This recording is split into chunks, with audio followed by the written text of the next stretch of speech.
ایک بہت بڑا کربلا کا شہید ہے جناب وہب کلبی، عیسائی ہیں،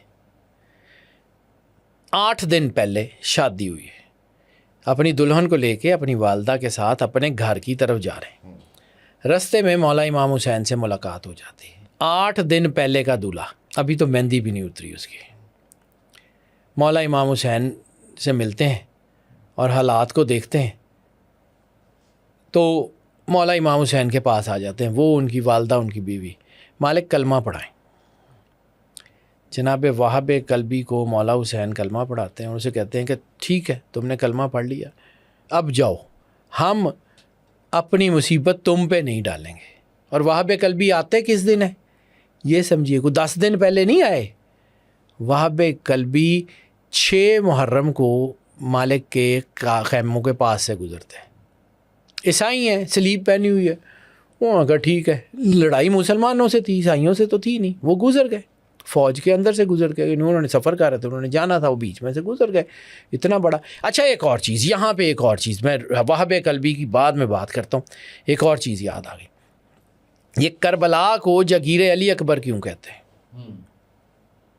مولا امام حسین علیہ الصلوۃ والسلام نے یہ جگہ خریدی تھی، 9 بائی 9 مربع میل کا علاقہ کوفے کے 2 یتیم بھائیوں سے خریدا تھا، اور یہ بھی ایک معجزہ ہے۔ اور کیوں خریدا تھا؟ مالک نے کہا تھا میں اپنی قبر کسی کے احسان پہ نہیں رکھوں گا۔ اللہ اکبر۔ اس وقت مالک نے وہ خریدا۔ یہ کس ٹائم خریدا تھا، کس دور میں؟ سن 61 ہجری میں، جب کربلا میں آئے ہیں، لوگوں سے پوچھا کہ یہ جگہ کون سی ہے، کسی نے غازریہ بتایا، کسی نے مارگیہ بتایا، ایک بندے نے کہا ایک نام اس کا کربلا ہے۔ مولا حسین اپنی سواری سے اترے، سر سجدے میں رکھا اور کہا انا للہ و انا الیہ راجعون، ہاذہ الارض کرب و بلا، یہ وہ زمین ہے جو کرب کی بھی ہے اور آزمائشوں کی بھی ہے، تکلیفوں کی جو ہے اور آزمائشوں کی زمین ہے۔ وہاں اترے، بلایا یہ زمین کس کی ہے؟ کہا وہ کوفے کے 2 بھائی ہیں، ان کو بلا کے لاؤ۔ مالک نے کہا یہ زمین مجھے بیچ دو۔ انہوں نے کہا بے آب ہو گیا علاقہ ہے، اس کے اندر کچھ ہے ہی نہیں، آپ کیوں خریدتے ہیں؟ مالک نے کہا ٹھیک ہے تمہاری بنجر ہے نا، مجھے دے دو۔ اس وقت اس کی قیمت طے ہوئی، 100 سونے کے، 1 لاکھ سونے کے سکے یا 100 سونے کے سکے، کیونکہ جلال الدین سیوطی نے اس کو جو ہے وہ 100 سکے لکھا ہوا ہے، اور تبری نے اور تبرسی نے اس کو 1 لاکھ سونے کے سکے لکھا ہوا۔ اب مالک نے دیے، اس کی دستاویز تیار ہوئی، دستاویز تیار ہو کے مالک نے بنی اسد کو بلایا، کہا یہ زمین میں تمہارے نام کرتا ہوں، میں یہ زمین تمہارے نام کرتا ہوں، اور اس زمین پہ میرے روضے بنیں گے، تم سے صرف ایک ہے کہ یہ زمین اب تمہارے قبضے میں نے خرید لی، میں نے لے لی۔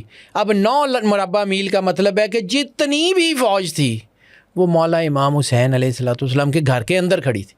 یہ رسول اللہ کے گھر پہ حملہ تھا، مالک نے اپنے مقتل کی جگہ خود خریدی ہے۔ جب مولا نے سرکار علی اصغر کے لیے پانی مانگا ہے نا، تو انہوں نے کہا تھا کہ اس نہر کا 4 میل کا حصہ میری زمین کے اندر سے بہتا ہے، جہاں تم نے فوجیں کھڑی کی ہیں، گھاٹ بند کیا ہے، یہ زمین میں نے خریدی ہے، میں اپنی جگہ سے پانی پینا چاہتا ہوں، میرے بچے کو پلا دو، مجھے نہیں چاہیے۔ یعنی خریدا ہوا وہ علاقہ ہے۔ اور پھر اس وقت جو ہے نا، وہ وہب کلبی کی میں بات کر رہا تھا، اس کو میں ختم کروں، پھر آگے چلتے ہیں۔ وہب کلبی آئے ہیں، کلمہ پڑھا، اور پھر وہب کلبی جنگ کے لیے گئے ہیں، یعنی 6 محرم کو آتے ہیں، 7 محرم کو مولا حسین کے انصار میں شامل ہوتے ہیں، یعنی کلمہ پڑھتے ہیں، 8، 9، 10 شہادت ہے، 4 دن۔ انہیں 4 دنوں کے اندر جب وہ جو ہے وہ جنگ میں پہنچتے ہیں تو شہادت ہو جاتی ہے، سر کٹ جاتا ہے۔ تو عمر ابن سعد چونکہ ان کا قبیلہ بنی کلب بڑا مشہور، بہت بڑا قبیلہ، تو کہتے ہیں یہ کون ہے؟ ان کا جی بنی کلب کا سردار تھا وہب، جو ہے اس کا وہب ہے۔ تو کہتے ہیں اچھا وہ عورت جو اس کی ماں ہے، وہ سر کاٹتا ہے اور اپنے فوج کو کہتا ہے کہ جاؤ وہب کلبی کی ماں کو یہ سر دے، اسے کہو کہ عمر ابن سعد نے بھیجا ہے۔ کربلا کی واحد خاتون شہید وہب کلبی کی ماں، سر اس ماں کا حوصلہ میں جب پڑھتا ہوں میں اندر سے کانپ جاتا ہوں. جب وہ سر پھینکا نا انہوں نے فوجیوں نے لا کے وہاب کلبی کی ماں کو, بیٹا شہید ہو گیا ہے, سر کٹا ہوا ہے, وہ اٹھاتی ہیں سر کو, عمر ابن سعد کے سامنے جاتی ہیں اور اپنے بیٹے کا کٹا ہوا سر یہ معجزہ ہی تھا, اپنے بیٹے کا کٹا ہوا سر پوری طاقت سے عمر ابن سعد کے منہ پہ مارتی ہیں اور یہ جملہ کہتے ہیں جو کائنات کا پروفاؤنڈ پرنسپل ہے. میں کربلا کے کون سے پرنسپل کی بات کروں, وہ کہتی ہیں ہم جو اللہ کے راستے میں دے دیتے ہیں وہ واپس نہیں لیتے. جب یہ انہوں نے اپنے بیٹے کا کٹا ہوا سر عمر ابن سعد کی طرف پھینکا تو تیر اندازوں نے حملہ کیا, بی بی کو تیر لگے. کربلا کے میدان میں جو بی بی شہید ہوئی ہیں واحد وہاب کلبی کی ماں ہے. اور پھر میں نے آپ کو کہا تھا کہ جب یہ وار ٹرافیز جگہ جگہ پھیلائی گئیں, پھر یہ بیانیہ جو ہے نا یہ اس اتنے بڑے انفارمیشن وار فیئر کا نتیجہ تھا کہ یہ بیانیہ جو ہے نا وہ جگہ جگہ وائرل ہونا شروع ہوا. لاکھوں روپے, لاکھوں دینار, لاکھوں فوجی لگا کے جو بیانیہ بنایا گیا تھا کہ یہ کافر ہیں, یہ باغی ہیں, یہ فلاں ہیں, زمین بوس ہو گیا. پھر لوگوں کے ذہنوں میں یہ پڑے ہوئے پردے چاک ہوئے. پھر یزید کو یہ لگا کہ اس کے اپنے دربار میں بغاوت ہونی شروع ہو جائے گی, تو اس نے جو ہے نا وہ لوگوں کو پتہ لگا کہ یہ کوئی عام قیدی نہیں ہے, یہ رسول اللہ کی بیٹیاں ہیں. یعنی 1.5 سال کے اندر وہ اتنی بڑی امپائر غرق ہو گئی, تباہ و برباد ہو گئی. 5 بر اعظموں کی حکومت, یعنی جو کام تلواریں نہیں نہ کر سکے وہ خطبوں کی دھار نے وہ کام کر دیا. اتنے خراب ہو گئے حالات کہ مجبوراً 1.5 سال بعد ان کو باعزت مدینہ بھیجنا پڑا.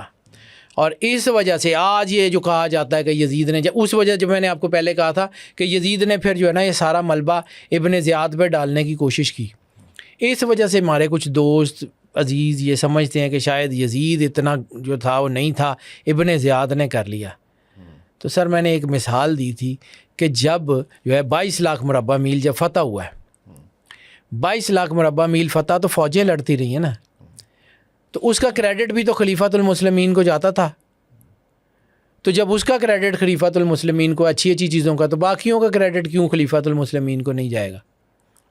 وہ ابن زیاد نے اگر بی بی یہ خطبات نہ دیتی, دربار میں یہ سارا سائیکولوجیکل وار فیئر نہ ختم ہوتا, تو آج نعوذ باللہ تاریخ مولا حسین کو خارجی لکھ رہی ہوتی. آج یزید بہت بڑا کوئی فقی اور بہت بڑا کوئی عالم اور بہت بڑا کوئی نام ہوتا. آج قاضی شریح جس نے مولا حسین کا قتل کا فتویٰ دیا تھا, آج وہ کوئی بہت بڑا آدمی ہوتا. اور آج صرف اور صرف آج کا جو ہے نا یہ لوگ یہ بات اصل میں اس ٹاپک کے اوپر کرنے کا, کیونکہ جب میں اس کے اوپر بات کرتا ہوں نا تو مقصد صرف یہ ہوتا ہے کہ آج کے بچوں تک یہ پیغام پہنچ جائے. میں نے تو دنیا سے چلے ہی جانا ہے, لیکن یہ بات یہ آواز رہے گی یہاں پہ, کم از کم لوگ سنیں گے ضرور. آج جب ہمارے ارد گرد بھی حق اور باطل کی تمیز ختم نہیں نہ ہوئی, جب ہمارے اندر بھی سمجھ نہیں آتی حق کیا ہے باطل کیا ہے, لوگ اس جھوٹ کو سچ بنا کے پیش کرتے ہیں, الگریتھمس کی گیم ہے, ٹرول فارمز ہیں, ارد گرد ساری چیزیں ہیں. اس وقت پاک بی بی سیدہ مسافرہ شام کا کردار بہت بڑا ہے. یعنی سچائی کو کسی میڈیا کی ضرورت نہیں ہے, سچائی کو کسی الگریتھم کی ضرورت نہیں ہے, سچائی کو کسی جو ہے وہ چیزوں کی نہیں ہے. صرف باطل کی آنکھوں میں آنکھیں ڈال کے سچ بیان کرنا اور باطل کو اس کی اوقات دکھانا, یہ ایسی چیز ہے جو نیریٹو کی سلطنت الٹا سکتی ہے. اور آج اگر امام حسین علیہ السلام کی شہادت کا کوئی مسودہ لکھا گیا نا, تو وہ کوفے اور دمشق کے درباروں میں مالکن پاک بی بی کے خطبوں نے لکھا. وہ سفر میں دیے گئے بی بی کے خطبے ہیں. اور جیسے میں نے کہا تھا کہ ایک چھوٹی بی بی اور ایک مولا علی اصغر, یہ دو نہ ہوتے نا ہوتا ہی کچھ نہ.